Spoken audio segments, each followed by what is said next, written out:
mindset coach, joining me, and I'd like to go over a few things about how we can change our mindsets in life to take and help us set us up for a better future, better, more positive thinking, and ways to bring life together, I guess you'd say, in a more positive approach. Maybe you're battling anxiety, a heartbreak, any of these things, in which some of Adam's methods can definitely help you. How you doing, Adam? Outstanding. Outstanding. Thanks for having me here, Ken. So, what is it do you feel that you can bring to the table for a lot of these people? Yeah, let's jump right in. Well, listen, we all go through difficult times. You know, what I'm finding more and more is that everyone really has a comeback story in the process. We're all in sort of in well, what I'm referring to these days as a metamorphosis, being a human being. And all I'm referring to is growing up and waking up, which I think are the two are synonymous with each other. Growing up and waking up to something deeper inside of ourselves. And what I've found is that we're sort of tapped into this as children, but then as we grow up and endure a lot of the challenges and bear witness to, in some cases, some horrific things in life, it has this tendency to shut us out from our true self and our true power. And so the process of coming back to that, making the deliberate choice to let go of the past and access something deeper is this metamorphosis that I'm talking about, is this process of growing up and waking up. And so my work here is to be a guide for those who are going through this metamorphosis, really. What is it what kind of traumas do you usually, help people on out with? What kind of traumas? Well, typically childhood trauma. Typically, it's those things that happened in the early home, the early childhood home, and then get reinforced through high school, as we get spit out into the workforce.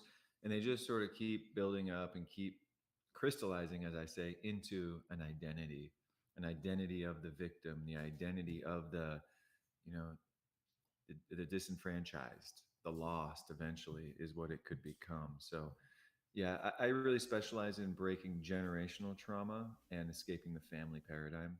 And some out there might call that breaking generational curses or generational cycles because we become, definitely layers of our trauma lay on top of us, as we grow, and we don't even realize they're there. They create anxiety. They create all kinds of different things. The feeling of being with somebody, but yet being alone. The fear of, good things disappearing. A lot of different underlying issues lie all the way back to your childhood and the traumas that came of them. Wouldn't you agree? No doubt. No doubt, Ken. You hit the nail on the head.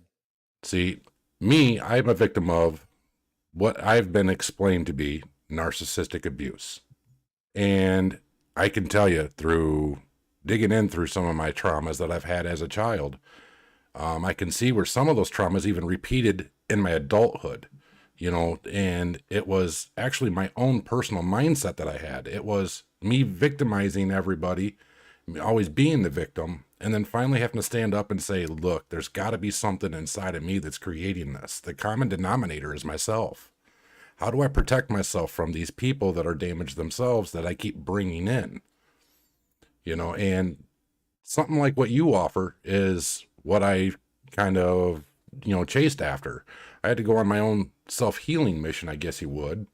Um, I talked to a few therapists, and a few therapists kept on telling me I was on the right path. You didn't really need them, but yet I'd turn around and walk away and get into a situation. And this big feeling of anxiety would pop on up and just shut me down for that day. Mm-hmm. And then through listening to people such as yourself, I started learning to stand in my feelings, starting to feel them and try to search where they're coming from and why. Dude, could you tell me a little bit about how that works and why I'm feeling those? Yeah, absolutely, man. In a general sense, anxiety is a natural thing that happens when we live disconnected from our own power. Why? Why does that induce anxiety? Well, you have to look at things from an energetic perspective.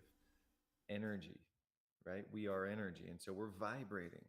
And we have this unique ability as human beings to vibrate in a way that causes anxiety. So anxiety is dissonant vibration inside. Why is that important? Because when you start thinking in terms of energy, you start thinking in terms of patterns of thought. Hmm. Patterns of thought, right? Energy is oscillating back and forth in a pattern, right? Same thing goes with our thinking, our feeling, and our behavior. It happens in this loop.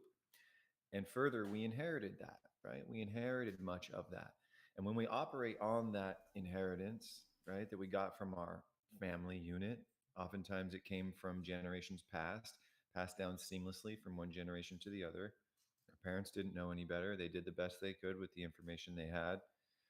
But we inherited a sense of dissonant energy from them. On a practical level, that looks like worry, doubt, fear, cynicism, skepticism, guilt, shame.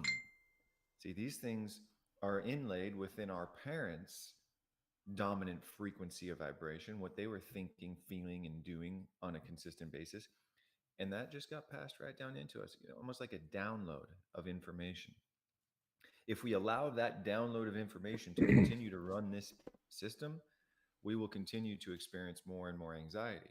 Now, let me tie this together with the experiences you've had of attracting a narcissist into your life, right? That vibrational pattern that you've been living with, right, since childhood, really, in most cases, is your point of attraction. And so, if you're vibrating with guilt or shame or a sense of disempowerment, disenfranchising, right, then you're gonna tend to attract someone to sort of magnetize to that. And so it takes a dysfunctional empath as part of the equation for there to be that narcissistic abuse and the narcissist. So it does take two. Does that make sense? That makes perfect sense. I can tell you that in the beginning of my relationship, everything just seemed absolutely perfect. And it's a lot of times that, through the childhood, we're raised wanting and not getting certain things. Right. So when the narcissist enters into your life, they're love bombing you with so much that it's the physical, it's the financial, it's the mental, it's the emotional love bombing that really makes you feel accepted into that relationship. And it feels so real. It's the same, it's what you've always been searching for. And then as time goes by, you start worrying. You start seeing different little signs that you've recognized through your experiences through life by being in those cycles over and over and over, and the things that have happened from them. You start seeing them repeat. So you get in your head, anxiety builds, and instead of healing them and setting boundaries that protect you from them, that's where I had lost. I didn't take and set any healthy boundaries. I wanted love so badly, and I wanted to feel love because, quite honestly, I didn't love myself like I needed to. I didn't take care of myself the way I needed to. I was a business owner that was struggling, and I had already gone through a traumatic event just a year before this where my son had been lost to the state, and I had to go fight for him because of his mom. So it created, while I was in the middle of recovering from a trauma, I walked right into another one. And knowing what I know now, I wouldn't change a thing because it triggered me into where I'm at now. And I can feel a lot of growth. Beautiful. That's a good place to be, Ken.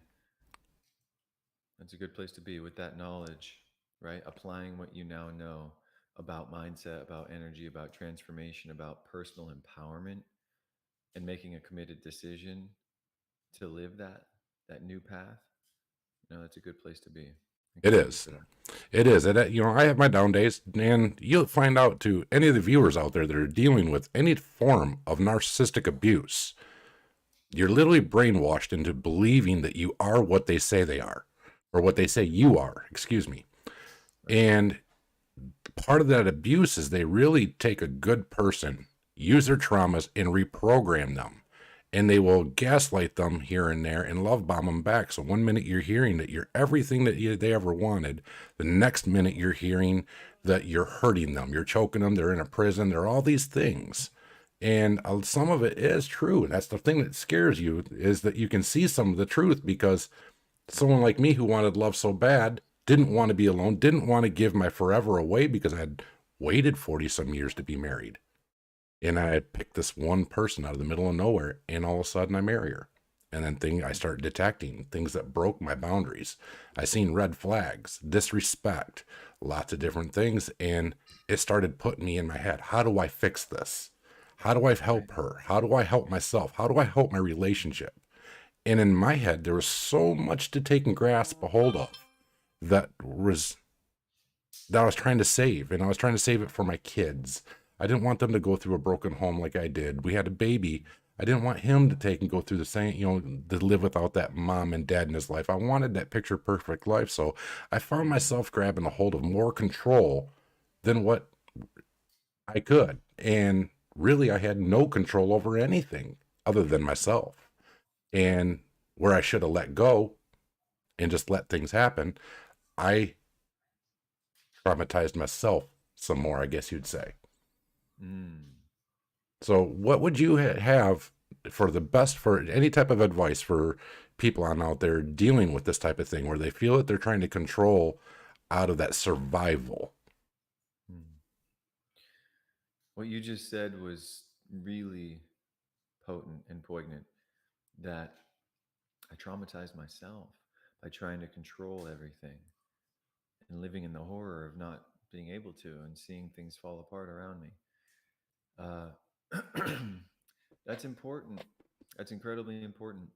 My advice, my suggestion is to develop a relationship with yourself so that you have an element of self trust and self confidence that comes from true self knowledge. This is an inner game, right?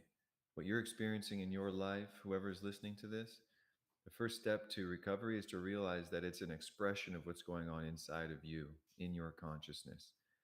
And if you've got wounds from your past, then you're carrying around a theme of wound in your consciousness, a wounded theme of consciousness. Therefore, that's going to be projected out into the world and reflected back to you. So not everyone knows that, the universe doesn't provide you what you want. It gives you what you are, right? It Yep, we reflects back to you what you're vibrating at. So the road to recovery, the road to self-empowerment, to lasting happiness and fulfillment is to change your broadcast signal. That's difficult when there's challenges in your circumstances. If you're still in an abusive relationship, for example, and you're enmeshed or codependent, yeah, that makes it more difficult to change your broadcast signal to something empowering, right? Something powerful, uplifting. However, that's what you must do. Immediately, you can make change in your life today by altering your broadcast signal. Now, how do you do that? That's the question. That's the work. it's We can dive definitely more into that if you'd like to know. it definitely is work, and I would love to hear more about that, because I know that a lot of people in narcissistic abuse cases, they're trauma bonded, and that trauma bond is literally they're absolutely in love with the version of the person that they first met. And then all of a sudden something changed, and they started, how you want to put it, building excuses for the person that's abusing them. This person just needs a moment, and it's the empathetic person that the narcissist always goes after. And in my case, I always had it spun around on me. I had my ex-wife look at me and say, I can feel you. You're like a sieve. And I'm sitting here going, wait a minute. Um, I didn't ever want to hurt you. And that's how they started getting in my head. And then before you know it, you're taking on everything that they said, and you're doubting yourself. You're doubting who you know you were to be. And they're changing everything there. And then at some point that you've got to walk away. But it's easier said than done to take and reprogram that portion of your mind. Yeah. You know, I was trauma bonded so bad, and I wouldn't leave the relationship so bad. So I was hanging on so hard that I literally spent almost a year not wanting to get out of bed, hardly getting out of bed. And I couldn't. I knew what was going on and I was begging for her to talk to me. And every time I reached out, she'd just lash and then turn around and project it onto me. So I didn't have those boundaries. I had that trauma bond. And that trauma bond, when it comes to a lot of people in this narcissistic abuse, is the hardest part to defeat. What would you say would work with people for people to help get past that trauma bond? Because I know there's no overnight process, but you might have something that might make it a little bit easier, a better mindset, if you will. Mm. Yeah, it's not always easy, man. It rarely is.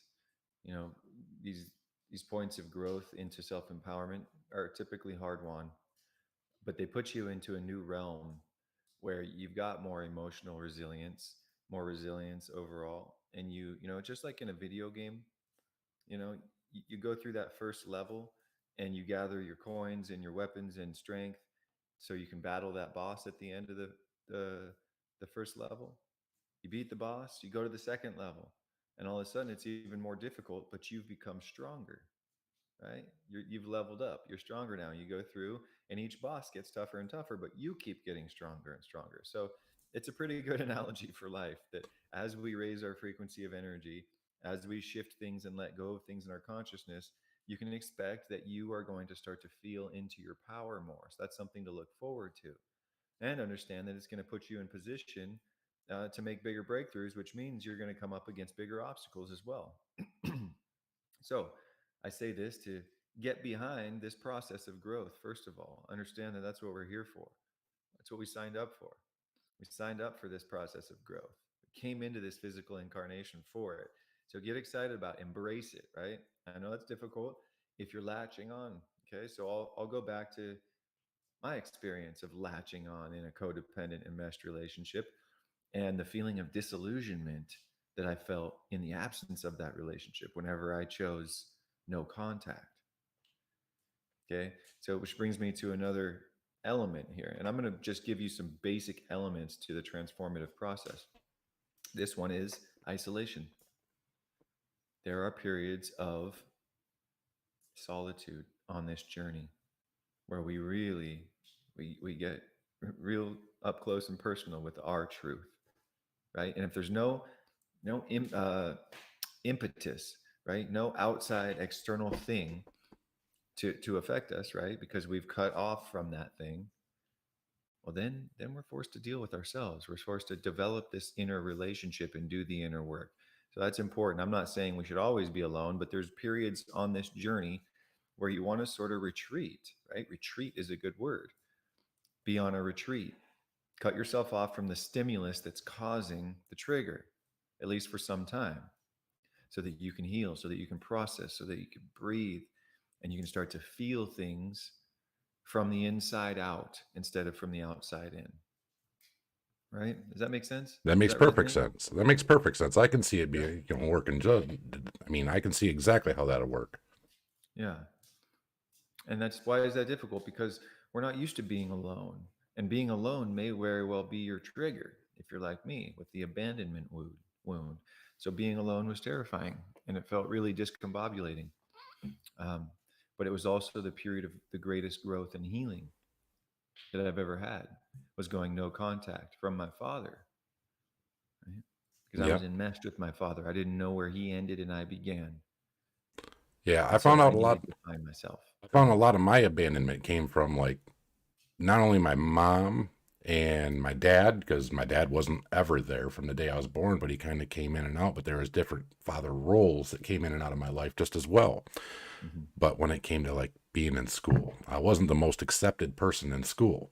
A lot of people did get along with me, but at the same point, I was also that one that I was always searching for that friendship. And a lot of times I put myself into roles where, well, it just didn't go so well. You get picked on or somebody take and pull a pretty cruel joke, those kind of things. And that'll actually absolutely traumatize a person. That's one of the things where I used to believe that bullying wasn't such a bad thing. It kind of built character.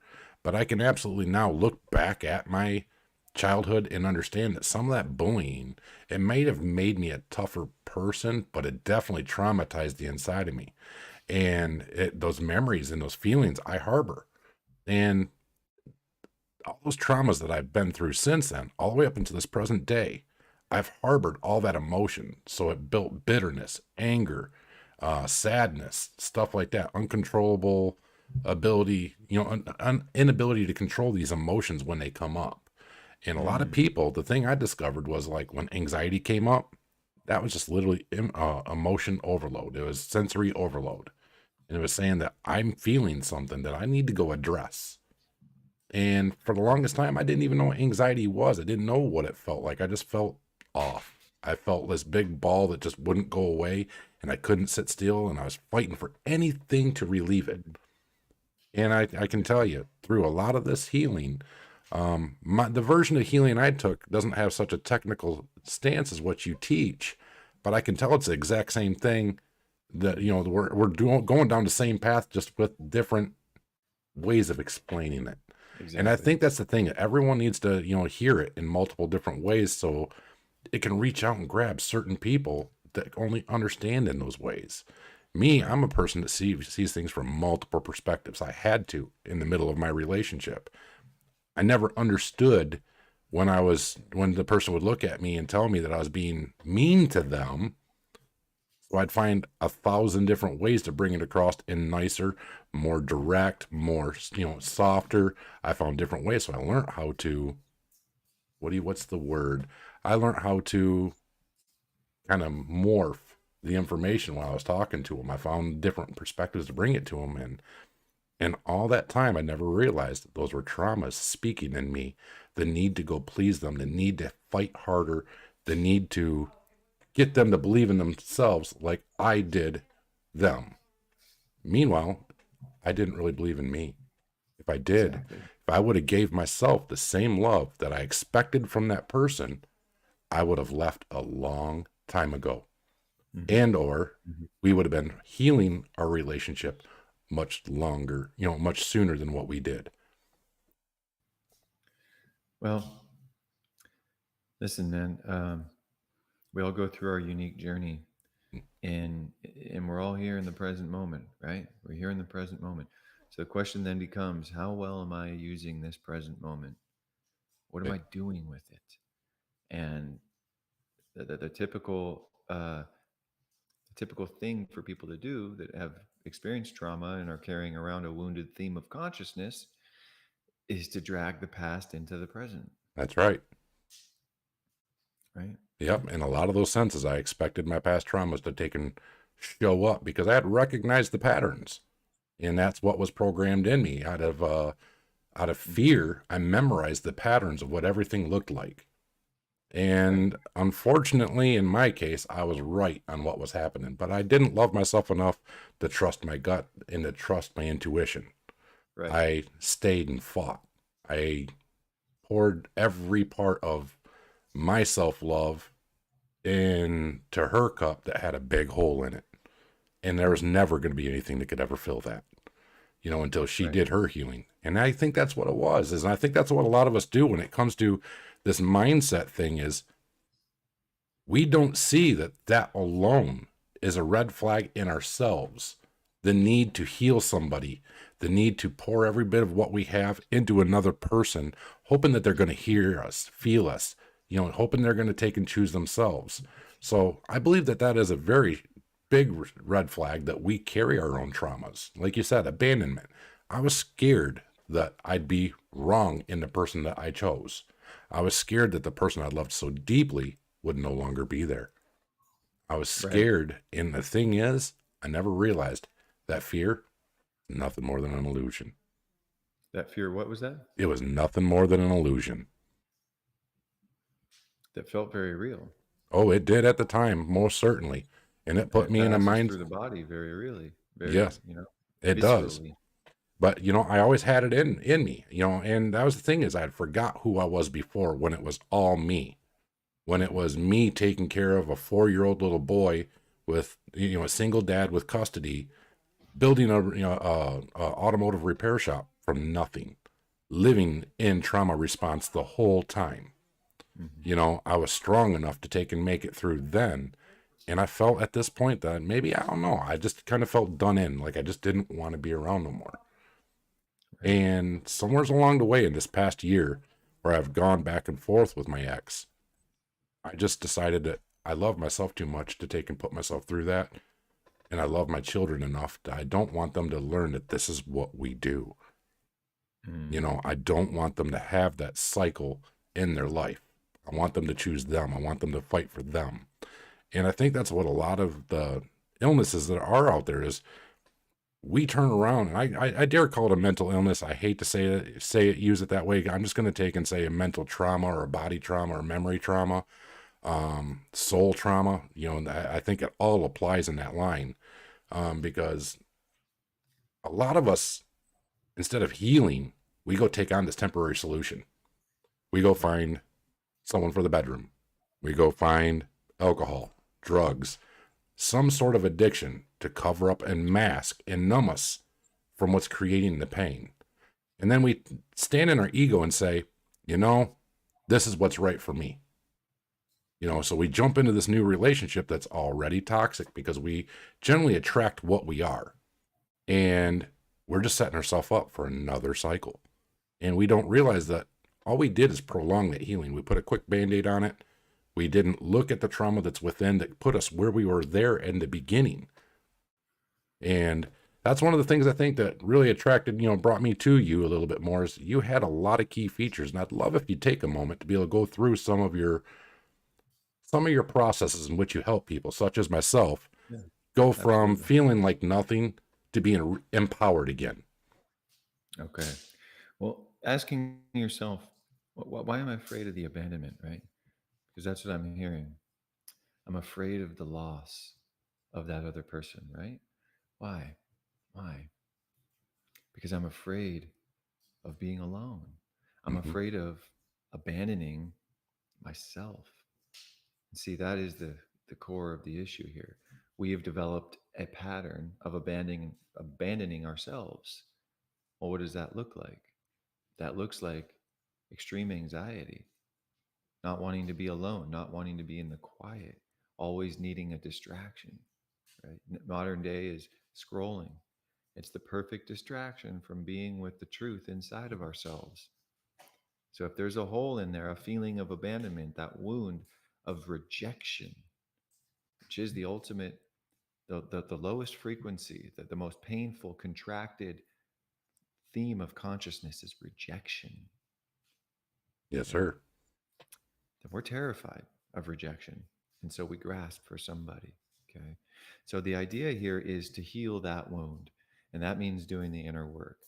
That's what my work is. Self introspective neural conditioning, SINC for short, SINC, self introspection and neural conditioning.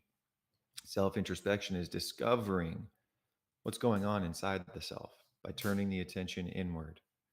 When most people are focused external, what can I buy? What can I acquire? Who can I, get on my side in order for me to feel better? Those that are transcending and those that are actually healing are the ones looking within for the answer.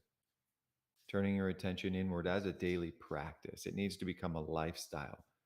Okay, so my work is more about lifestyle design, and it involves a big part of it is self care or self service because we've learned to look outside of ourselves and attune our energy to everyone else around us. That includes your significant other, your Oh, parents, your yes. friends, your kids. Okay. See, my belief is that you can't serve your kids unless you know how to serve yourself. And that's very true.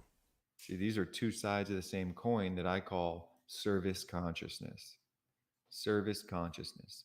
It's an understanding that to the extent that you know how to give yourself care and really merge with the truth of who you are, creating a sense of wholeness instead of fracturedness, that overflows into love, an ability to love and care for others, and a desire to, by the way. See that when that gets broken, and it happens at an early age, in this authoritarian and corporal punishment parenting style that I was reared in, and I perpetuated when my kids were very young until I had an awakening myself and started to shift. But this idea, the idea is very simple.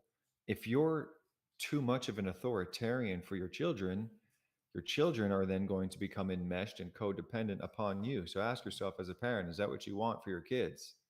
Do you want them to think that you know all the answers? And then when they're teenagers, to get resentful and push off of that and rebel against everything you say because they realize you're full of it. They realize you don't really know and you played authority my entire life. Now I don't know my inner authority. And now I'm in this rebel without a cause sort of state that a lot of us find ourselves in high school and early life because we don't know who to trust and we certainly don't know how to trust ourselves. So this work, synchronizing your energy as well with source inside of you, is repairing that wound of feeling the rejection, of being an outcast, of being cast out, of being left behind almost. And that's a feeling that many of us get as we grow up and are coming of age and leave the house.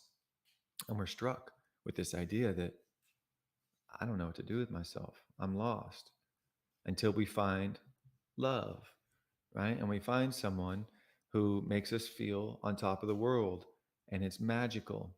That new relationship energy is a powerful, potent cocktail of chemistry in the body.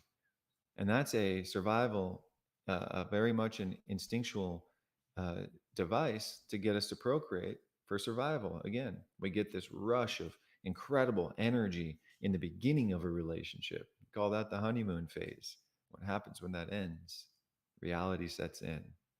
What am I carrying with me? What theme of consciousness am I carrying? Do I have a strong relationship with me? Do I trust myself? Do I love myself? If not, then we've got some work to do, and we all do. So don't despair if you have work to do. It's the most enjoyable kind of work because when you do this every day and you install in your life powerful alignment rituals to rekindle that relationship with yourself, it's like taking bricks off your shoulders, taking bricks out of your backpack, lightening the load, revealing the Yes, true authentic self is an incredible feeling. it is. It is. I notice as my healing has progressed that I do more often so not wear a lot of that baggage that I used to. A lot of it was just understanding that I never deserved what I had coming. And that self love, I was always programmed by society's image of what self love was.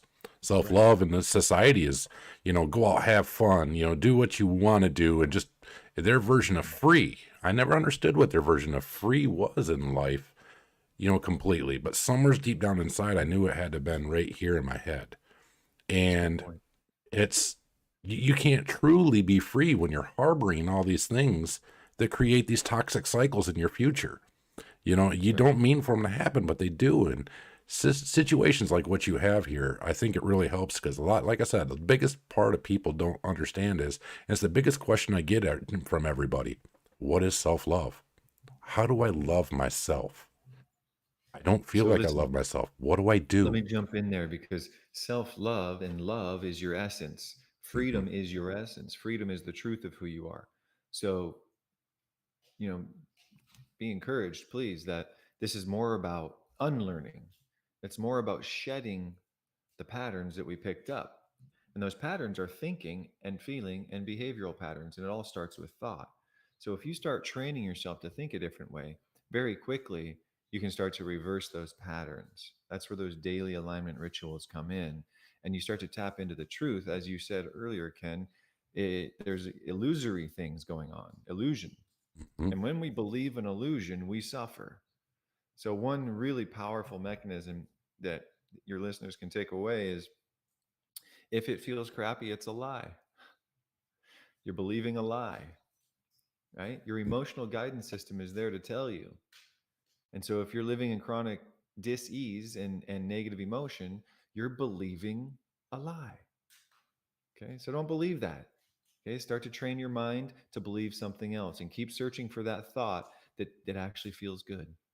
Okay. And That when you makes start sense. thinking thoughts that feel good, you will have found the key to transforming yourself to your authentic self. I agree. You know, in a lot of these relationships, I think a lot of people really put a lot of emphasis on how someone can love them through their traumas or love them with their traumas. And a lot of people in today's day and age don't understand that they're literally bleeding their traumas all over another person. And I'm not trying to pick a gender, but I hear this all the time in the female gender that this person's going to love me and stand by me while I heal. And a lot of times this healing don't really happen because we haven't normalized what true trauma healing is. A lot of people are so scared to go to a therapist, and then COVID came and the therapist offices got packed, and more couples were stuck side to side, all the time. And it created such a huge issue.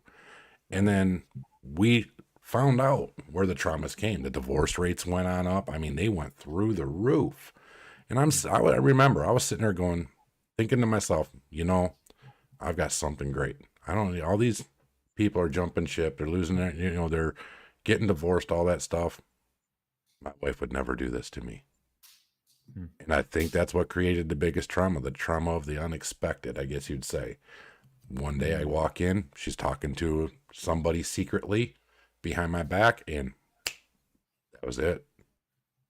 It broke every form of trust that I ever had, because everything I had seen that was coming was coming. It came, it showed up. The whole time this person was saying no. And I didn't have a good enough set of boundaries. So I guess my biggest thing with the story is a lot of people in this life don't have a solid set of boundaries. Would you agree? People don't understand boundaries, and yes, especially those that have been traumatized in very specific ways.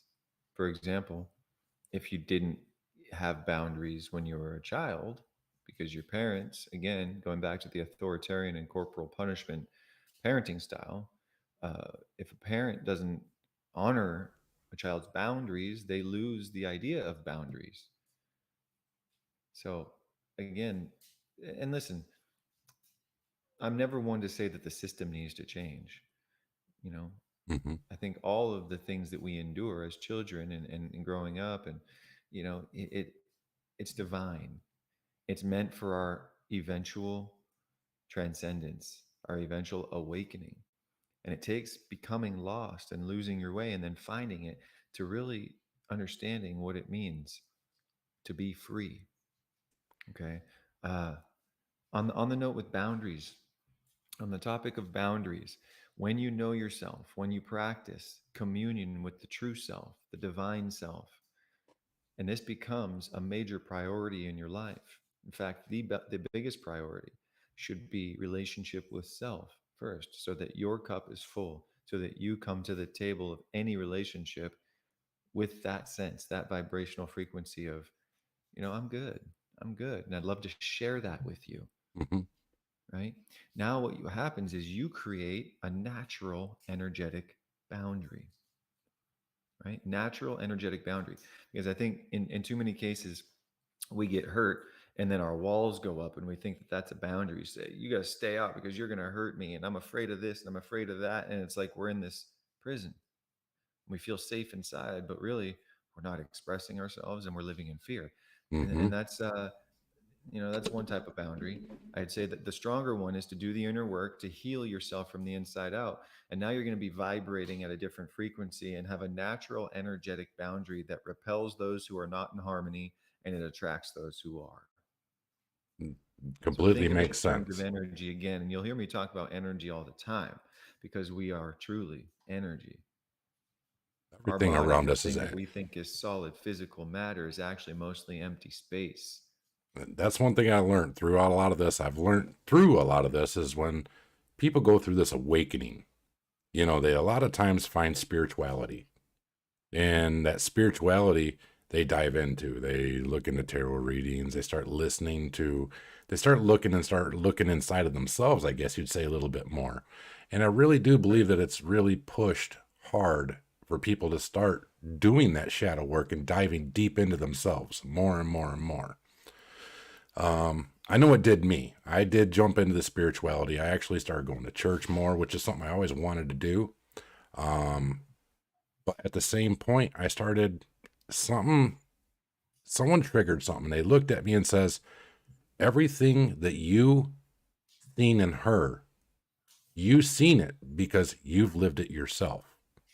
So you need to look back into yourself and see if this is still something that's there, or if you legitimately have found a red flag that you need to be aware of, but you need to not react right away. And I heard in one of your TikTok videos that you were talking about, not react and be able to be calm, be able to take and handle things a little bit, a little bit calmer in my terms. And that was one of the things I definitely lacked. In the beginning, I was a very calm person. I was all about protecting my peace. And over the period of time, it's like this person found the ways to trigger me out of my Right. peace. What's a good way to take and pull into a mindset that can't really be taken away that way, or that trains us to say, hey, this is a red flag that's going to take away my mental health or take away my peace and my calm, and I will not allow that to happen. Well, you get what you prepare for, Hmm. right? So think about that. Um, before you became really consciously aware, you weren't you were preparing unconsciously. Hmm. But now that you're more conscious, it's about preparing the soil, so to speak, right? What does a farmer do before they plant seeds? They prepare the soil, make sure it's fertile, they make sure it's healthy and alive. Okay. So, and then they plant the seed, and they plant the seed very specifically of what they want to grow. Okay. Think of this very much the same with the human being. So preparing the soil would be communing with the true self. It would be making those daily energy deposits of self-love and self-care. Remember, service consciousness, breath work, meditation, exercise, eating right, standing guard at the door to your mind, making sure it's not, getting dumped with a bunch of toxic information. All those things, preparing the soil for then when you go to start to think deliberately. And a lot of people aren't thinking. Okay. Mental activity does not constitute thinking. That's a quote by Bob Proctor. Mental activity is the state of human humankind for the most part. And that is automatic thought that's coming from the programming. And it's also being reinforced by the social narrative out there. So I'm painting a picture of a vessel, an Hmm. organism that we are that needs tender, loving care. You prepare the soil, right? Creating emotional resilience in the process. So then you plant the seed in the mind. That is what you want to think about. Now, how do you start to think deliberately? You ask yourself the very important question: what do I want? How would I like to live? And that's a very triggering question for a lot of people. It That's is. okay. That's okay. Ask that question. Trigger yourself, because that trigger is a trigger, an energetic trigger within you. And it could be your guidance. It could be guiding you to the pot of gold, so to speak, right? Yes, sir. It could be guiding you to your treasure. But oftentimes we numb it out, or we distract ourselves from it, or we blame someone else, right, for the trigger. Instead, realizing that trigger is a trigger home, signaling me, come home, come back to where your power resides, come back to that inner work, come back to preparing the soil and planting the seeds and pulling the weeds, planting seeds and pulling weeds. Okay. So this is the work. And you kind of asked me, well, what about the things that catch you off guard, right? Hmm. Right. If you're prepared emotionally, you're developing emotional resilience, you're developing a strong relationship with yourself. What are you preparing for? You're preparing for more of the same. You're going to attract those who are in harmony, and you're going to have this keen sensibility. In other words, your intuition is going to be working again. See, Yes. the sad thing about if you're raised with trauma is it cuts your intuition off, and you don't know, you don't have the proper response to those alarm bells that go off inside of the body and the mind. So you reactivate your intuition by doing this. And that's your intelligence. That's your intelligence to respond to real world events in real time. Can you imagine, you know, being able to make decisions intuitively and quickly and following them and trusting them, and it actually works out for you? That Yeah. is a mindset that you can adopt and you can integrate into this instrument And I want to encourage everyone out there who's experienced trauma. The road to healing is going to lead to more intuitive decision making. And that's going to bring in that sense of self trust and fulfillment. So I always use the example of, doomsday preppers, right? What are Mhm. they preparing for? They're preppers, right? They're preparing for calamity, right? Yep. And they spend their lives prepping, digging a bunker, stockpiling stuff, stockpiling weaponry. I'm not saying like you don't want to have your bug out bag and your rainy day fund and maybe even a bunker, but be cognizant. How much are you preparing and what are you preparing for? Because you tend to get what you prepare for. That's right. The one thing I've started learning is, and again, it's from that spiritual portion that I picked up on while going through all this, and it's manifestation. A Yeah. lot of us don't realize that we manifest the negative that happens in our life through our own vibration. We're low vibration. We're going to take and manifest back to us low vibrational items and situations. If Right. we do the inner healing, which everyone is always so scared of, I know for me, and, I care enough about this that I'll put a little bit of my personal information on out there just to show that it's a memory. It's nothing that's going to change or hurt you. It's going to bring up an emotion that you need to face and go through. And me, I was molested from the age of 5 all the way up to 14, and it really did some bad stuff in my head. Gave me trust issues. It gave me all kinds of things. And it taught me toxic cycles as well. I learned about anxiety and the wrong ways to handle when that anxiety came on up. And let me tell you what, looking back into the shadow made it to where I could actually speak more about it. I could talk more openly without feeling negative.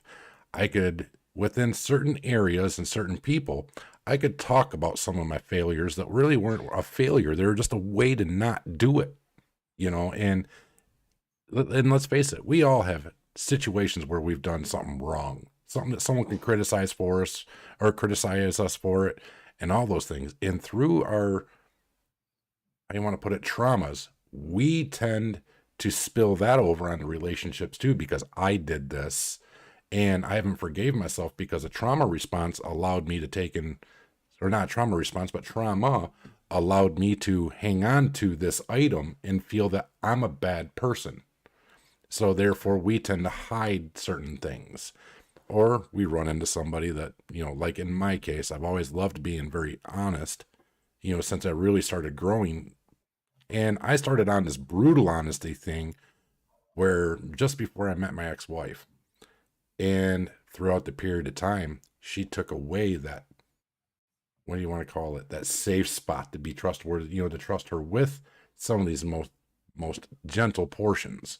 Even just recently, I had told her some truths that, I needed to, and, through the midst of growing. And one of the biggest narcissistic traits is they like to broadcast that around. So what does that do to you trauma wise? It just brings up a whole nother trauma. They're gonna take and do whatever they can to make you stand alone. And I learned through healing that those people don't matter. Let them think what they want to. They're low vibrational. I'm coming up. And this sounds conceited. It sounds rude. It sounds mean, but I have every right to protect my power, to protect my person, to give myself that love that says that I don't want you near me. And your opinion of me does not matter. I am going down a better path. I am growing. I'm not just sitting stagnant. Good. And you deserve that, Ken, as much as the rest of us and the rest of you out there who have lived a shame based sort of theme of consciousness. Uh, you deserve joy. You deserve self fulfillment, happiness. You deserve all the good things. Okay. The shame is a program that can be replaced. I want to assure you of that. And I want you to imagine a life where inherent worthiness is really driving you instead of the shame. Exactly. It Exactly. may be difficult for you to see right now, some of the listeners on this call because I was there and I remember, and it still rears its ugly head from time to time. but you get to a point where you can call it out.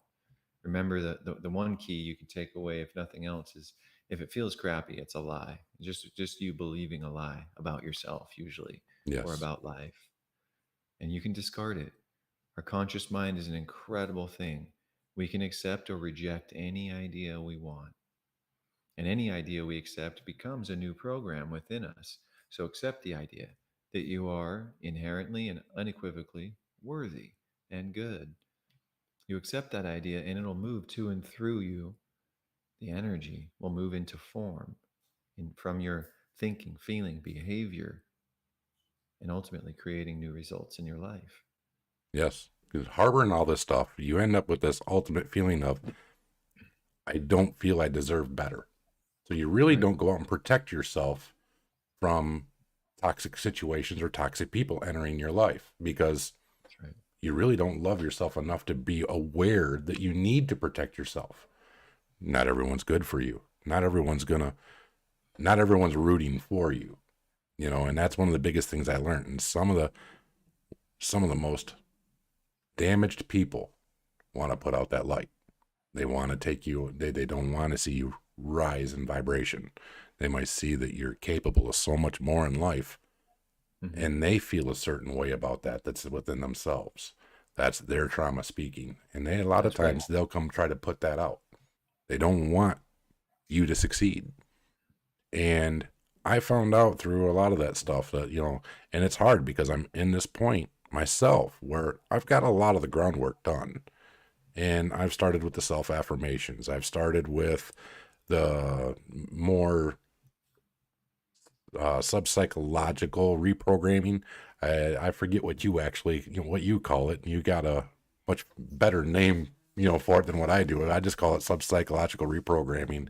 I'm Mhm. basically building better habits for myself, Beautiful. because I'm worth it, and I want to change Love my that. future. I want to be happy. I want my kids Love that. to do the same thing. And I'll It's tell you, powerful. something I wanted to touch base. I've watched a couple of your videos, and I can't help it. It's something I've been looking into getting in. Your ice baths. How do those work? Please tell. See, it's great, man. Thanks for bringing that up because it's been really transformative. So, to make this process very simple, Ken, two steps. Number one, break cycles. Become a cycle breaker. You got to break cycles because we're operating on a pattern and that's a program. And step two is to pioneer new ones. Like you just said, I just call it creating new habits because I'm worth it. I love that. So, but two parts, very simple: break cycles and pioneer new ones. I call it persona pioneering. You're pioneering your new persona, which is actually the authentic version of yourself. The The genuine. ice bath is a perfect device for breaking cycles. Whatever kind of mood you're in, whatever kind of anxiety you're carrying, it's not going to matter when you get in the ice. Okay. It breaks that cycle and it gives you a window to rewire your mind body operating system. Okay. If you do that, if you rewire your mind body operating system by breaking the cycle and pioneering new ones, by the way, when I'm in the ice, I start to recite my scripts. Okay. If anyone wants to go deeper into this work and learn how to tap into your power in a really powerful way by rescripting the narrative in your mind, reach out to me. That's exactly what I do. I pioneer my new persona when I'm in there. So it breaks cycle, and then I start to rewire my mind body operating system. If you do that habitually over time, you reprogram your subconscious mind. The subconscious mind is below consciousness, and it's where the program exists that's running our life. If it's a shame based program, then shame is moving to and through your body cyclically, daily, weekly, all the time. Okay. We got to break that cycle and pioneer new ones. So you need a device. You need something like uh, the ice bath. And I've got a list of them. I call them PARs or positive alignment rituals because what we do every day will, without a doubt, become our destiny. That's a fact. So, what ritual are you going to put in place starting today that's going to break the cycle of shame and blame and guilt and sadness and feeling alone and unworthy? What are you going to put? What ritual are you going to put in your life? You got meditation, journaling, breath work, exercise, nature immersion, self suggestion, auto suggestion, ice baths. There's many more. Okay, those are some of the most potent and powerful ones. I agree. And I've watched a lot of your videos. I've also researched, outside of yourself into seeing how this works out in the world other than what you were talking to me about, because I'm that guy. I want to see if it's going to work. And I've seen nothing but positive when it comes to this kind of thing. Unfortunately, I see a lot of people, in this world, and I was one of them. Oh, this guy's nuts. You know what I mean? He's dropping himself into 40-degree water. What the heck's going on? How can that really work? So Mm-hmm. would you, because I do understand how it works now. I have, looked into it, and it is something that I am going to be looking into getting, doing. Good. I'm also trying to learn how to meditate. I've never been one Nice. of those guys. I'm a woodsman. I'm, I'm farm raised, all that stuff. So these kind of things were not brought into my family. They're not, something saying, hey, we just got done taking care of the cows. We're going to go in the house and go meditate for a while. You know what I mean? Sure. So I got to learn exactly what that is and how to do it and all those things. And the biggest thing I've been doing that's helped me on a lot is just the self affirmations, speaking better about myself. Um, Beautiful. and I've learned the different chakras, and Mhm. speaking in a spiritual sense and, speaking that I am, I feel, I see, all those things makes a Nice. big difference, Nice. and it's helped bring up that positivity. As a matter of fact, it helped me today when I was feeling anxiety was very high, Hmm. and it helped me make it through along with some breath work. One of the things I'm thinking I'm getting ready to do, Adam, is because I am on this mission, is I'm really pushing it, joining one of your courses. Beautiful. One I want to take and show the world how this kind of thing works through an everyday Joe like me. Hmm. I stepped into this, and like I said, I'm just this mechanic, this farm boy, and I ended up in some trauma that is a divorce that woke me on up to even more, to being, to fixing areas that I had no idea needed to be fixed. I was Yeah. that guy that has always wanted to do better, be better. And I do think there's a lot of people out there that do that. But I think we get caught up in ego. Ego covers up a lot of things, and a lot of us don't even understand what true ego is. We look at it for the, society's version of it rather than understanding the ego stops us from seeing outside of our own perspective to learn something that can actually be good for us and healthy for us. And people don't understand that it's that ego that blocks that ability. Mm. So how would you combat such a thing? I don't demonize the ego itself. My mentor, Bob Proctor, used to say, have an ego, but don't have an ego problem. Yes. That was the best I'd ever heard it been put. Because the ego is the part of the psychology that wants to know who we are, part of the psyche, excuse me, that wants to know who we are. It registers a self concept. So, in other words, the ego is never going away. Now, people talk about ego death. What that is a false ego death, Correct. false sense of self. So, the idea here is to integrate your ego or your sense of self with the truth of who you really are, right? You got Yep. to discover that through the inner work, through quiet and stillness. That's the point of meditation. See, when you sit in meditation for long enough, what happens is your brainwaves slow down to such a degree that the thoughts slow down. As the Mhm. thoughts slow down, you no longer have this stream, this narrative to identify with, and something happens. The true self arises. It's beautiful. It's a beautiful thing, man.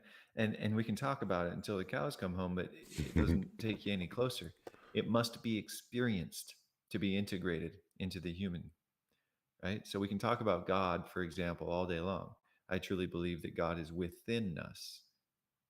Call it source energy or the universe or divine intelligence or infinite intelligence, whatever you want to call it. Ancestral knowledge is another way of looking at it. Ancestral, did you say? Ancestral knowledge. Yep. Okay. In the spiritual world, somebody who's considered divine Hmm. usually has a knowledge base that has always been there. They just kind of didn't know what to do with it. And an awakening Got it. brings it out. Got it. So I was kind of that person a little bit. Never understood the things that I was saying. I knew they were right, but at the same point, I didn't fully even follow it myself sometimes. I was always good at healing others, but not healing myself. If that makes Mm. any sense. Oh yeah.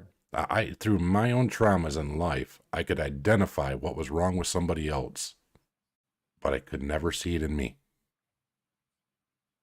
So, and it turns into one of those free will kind of things. You got to really, I had a bad ego, the false ego that you're talking about, that Right. made me believe that because I know all this stuff and I really have tried hard and pushed hard to live this great life and conquer all my fears and, all my flaws, that I was good. There's not much more room to grow, even though I knew there was my whole life is going to be nothing but growing.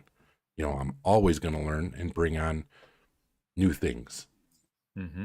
So one of the things Beautiful. tapped into with you yesterday when you were on your live, or that somehow it brought me in, um, you were talking about, you had your little drawing out there on that board and the Yeah. antennae and all that stuff. Would you mind touching base with some of the people on out there about how this all works?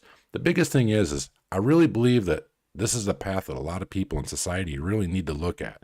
They really need that deep inner reflection and that deep inner healing. And I Yes. know you, Adam, I can see that your tactic, your ways of teaching people is on par. It's where a lot of us need to be.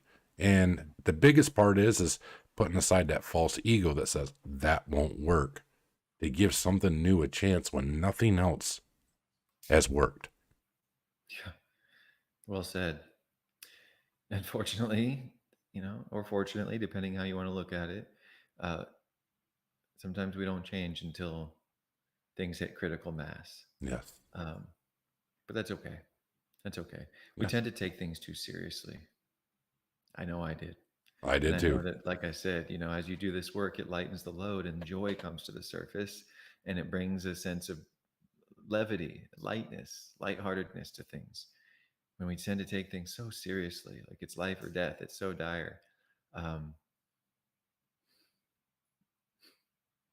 it doesn't need to be. It doesn't need to be that rigid. Um, it can be more natural and more flowing, more balanced, more loving. And that's the message, man. The message is that the kingdom of heaven is within you. That's That's right. what Jesus Christ said, right? That's right. Right? What did he mean by that? He meant that the God presence is within us. Our true nature is pure positive energy. It's joy. So can you tap into that frequency? Can you remember that? In Buddhism, there's a phrase called constant remembrance. Can you train yourself to remember that over and over and over and over? Emmett Fox teaches the golden key. Look it up on YouTube. It's only an 8-minute little pamphlet, but it is one of the most powerful things you'll ever listen to in your entire life. And the idea is absurdly simple. Anytime a problem arises in your mind, think about God instead. That I'll tell you, God has definitely helped me out a lot through a lot of this stuff, understanding that, I have to walk in the image of God just as well. A lot of people, especially the way I began, and even my ex-wife to this day, they choose hate and anger, all these emotions, they take them out all over the place. And one of the biggest things I learned is God wants us all to walk in his image, and that is love. I did it. It took a lot for me to explain to people. I don't hate my ex-wife for what she did to me. Mm-hmm. Absolutely do not. That's not who I am. Never was. I understand what made her. Did it hurt me? Yes. Did it make me angry and hurt me? Yes. That's a feeling that I have to purge and feel in order to recover. But I don't have to direct it towards anybody in a negative way. There are positive outlets. One of the biggest things I just seen is cool, and I'm going to take my boy on out and go do this. There is a there's a video of a dad and a son, or I think it was a dad and a daughter, and they had two big pumpkins and a bat, and he was teaching her how to get rid of that, how to purge her anger, and they just beat on that pumpkin like there's no tomorrow. That girl had the biggest smile on her face. They were having a good time. They literally Love took that. that negative and turned it into a positive power, you Love know. that. And it's those kind of things that I think we need to reprogram ourselves from and realize that, a lot of people that do us wrong, some of them, yes, they do it intentionally, but why let them steal your power? Why let them make you react in such a negative way towards the world and them? Well, Because because we don't know any better until exactly, you do. And when yeah, you learn better, then you can do better. When you know more, you can do better, right? exactly. And one of the first things I looked in and I told my, ex-wife over text is, you know something? I still love you and I forgive you. Sorry I couldn't be the man you needed me to be. And the reason being is because why not? It brought me peace. That's what she wanted to believe, and it stopped anything from coming my way.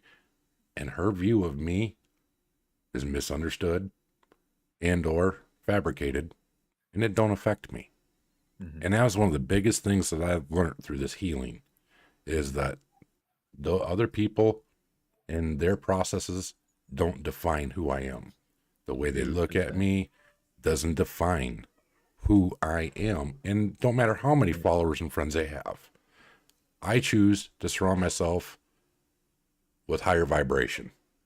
And Yeah. unfortunately, due to no fault of my ex-wife, she is no longer that vibration.